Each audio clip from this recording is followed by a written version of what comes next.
আসুন। Hello viewers, কেমন আছেন? আশা করি সবাই ভালো আছেন।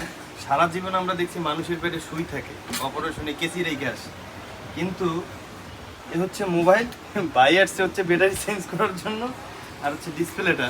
তো কাছে আসো।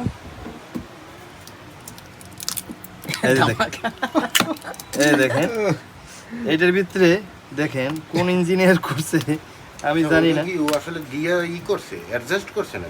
এইটা এটা হচ্ছে তো বাইরে থাকে, এটা ভিতরে ঢুকাই দিছে। এইটার ভিতরে এইটা রেখে তারপর হচ্ছে মোবাইল ফিটিং করে দিয়েছে, যার কারণে ব্যাটারি ছিদ্র হয়ে গেছে। এর জন্য ব্যাটারিটাই তার নষ্ট। তো হচ্ছে মোবাইলের কাজ যারা করেন বিশেষ করে তারা হচ্ছে দেখে শুনে তারপরে কাজ করবেন, কারণ এই যে দেখেন এই কাস্টমারের এই ব্যাটারিটা নষ্ট হলো। একটা ব্যাটারির দাম তো জানেন, রিয়েলমি 1100-1200 টাকা একটা ব্যাটারি অরিজিনাল। তো এই ভাইয়ের ব্যাটারিটা নষ্ট হয়ে গেল। যদি আপনি একটু অ্যাক্টিভ থাকতেন, দেখতেন ভালোভাবে, তাহলে এই প্রবলেমগুলো হতো না। কারণ এটা মোবাইল, তো এটা ছিদ্র হয়ে তো একটা প্রবলেম হতে পারতো, ব্যাটারিটা বাস্ট হয়ে যেতে পারতো। তো থ্যাংক ইউ অল এভরিওয়ান, ভালো থাকবেন, সুস্থ থাকবেন, take care, see you, bye by.